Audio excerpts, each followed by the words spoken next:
अस्सलाम वालेकुम व्यूअर्स, आज हम फॉर्म्स ऑफ स्टेट को डिफ़ाइन करेंगे। पिछली दो वीडियो में हमने सबसे पहले अरिस्टोटल की लाइफ को डिस्कस किया।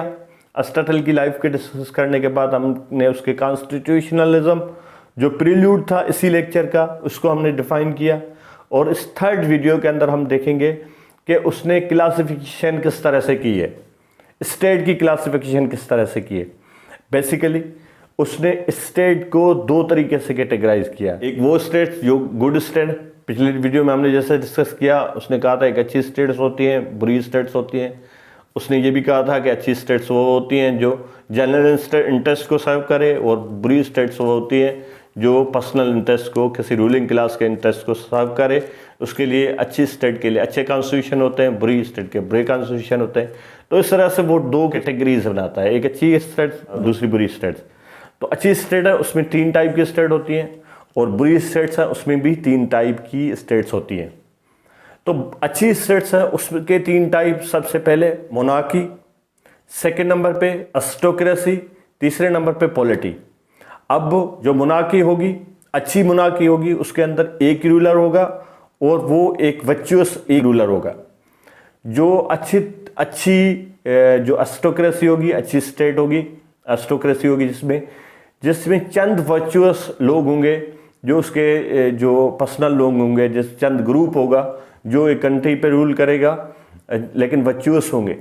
और तीसरी है वो है रिप्रेजेंटेटिव डेमोक्रेसी, जिसमें बहुत ज़्यादा मूव नहीं होगा, जो बहुत ज़्यादा लोग रूल नहीं करेंगे, लेकिन चंद लोग हैं जो उससे रूल करेंगे। तो यही पॉलिटी है जिस पे बहुत ज़्यादा फोकस करते हैं, क्योंकि पिछले जो दो कैटेगरीज है जिसमें मोनार्की और एरिस्टोक्रेसी, ये कहते हैं कि ये पॉसिबल नहीं है, ये मिलना बहुत डिफ़िकल्ट है, इस वजह से वो पॉलिटी को बहुत ज़्यादा फेवर करते हैं। तो दूसरे नंबर पे दूसरी कैटेगरी है वो बैड स्टेट की है। जो बुरी स्टेट्स वो तीन डिफाइन करते हैं, उसमें सबसे पहले टायरनी है, उसके बाद सेकंड नंबर पे बुरी स्टेट है वो ओलिगार्ची है, और थर्ड नंबर पे है वो एक्सट्रीम डेमोक्रेसी है। ये तीनों बुरी स्टेट्स हैं। तो टोटल 6 स्टेट्स हो गई, 3 अच्छी स्टेट्स हो गई, वो हमने डिस्कस कर दी। अब देखते हैं ये तीन जो स्टेट्स हैं, इसमें सबसे पहले टायरनी होगी, एक सेल्फिश रूलर जिस पे रूल करेगा, और जबकि जो ओलिगार्ची होगी उसमें चंद सेल्फिश रूलर्स होंगे, सेल्फिश और वेल्दी रूलर्स होंगे जिसका पर्पस होगा अपने आप को सर्व करना। और आखिर में वो सबसे बुरी स्टेट जिसको कहते हैं वो है सब इन 6 बुरे स्टेट्स में जिसको कहता है, उसमें सबसे बुरी जो एक्सट्रीम डेमोक्रेसी है, जिसको हम पॉपुलर डेमोक्रेसी कहते हैं, जिसमें सारे लोग पार्टिसिपेट करते हैं, जो एथेंस में थी, जो मैं ग्रीक के लेक्चर में फर्स्ट लेक्चर में डिस्कस कर चुका हूँ, फर्स्ट वीडियो लेक्चर में इस बात पे डिस्कस कर चुका हूँ।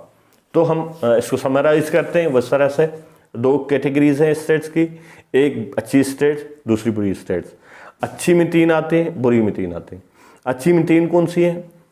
सबसे पहले मोनार्की, एक वर्चुअस रूलर, उसके बाद एरिस्टोक्रेसी जिसके अंदर चंद वर्चुअस रूलर, और उसके बाद आखिर में जो रिप्रेजेंटेटिव डेमोक्रेसी जिसको वो पॉलिटी कहते हैं, वो अच्छी स्टेट्स हो गई। उसके बाद 3 बुरी स्टेट्स, जिसमें सबसे पहले उसमें बुरी में से टायरनी को अच्छी कहते हैं कि एक बुरा रूलर है, कम से कम बहुत ज़्यादा बुरे रूलर नहीं है। बुरी स्टेट्स में सबसे अच्छी स्टेट है ये है टायरनी। और टायरनी के बाद उससे भी बुरी स्टेट वो ओलिगार्ची है, जिसके अंदर चंद रूलर्स होंगे, चंद सेल्फिश रूलर्स होंगे। जैसे अभी पाकिस्तान में ये ओलिगार्ची है, चंद बैड रूलर्स हैं, चंद बदतरीन रूलर्स हैं। इस तरह से अगर आप जाएंगे आखिरी स्टेट पे, वो है डेमोक्रेसी, पॉपुलर डेमोक्रेसी जो एथेंस में थी, जिसमें सब लोग पार्टिसिपेट करते थे। ये 6 स्टेट्स हो गए।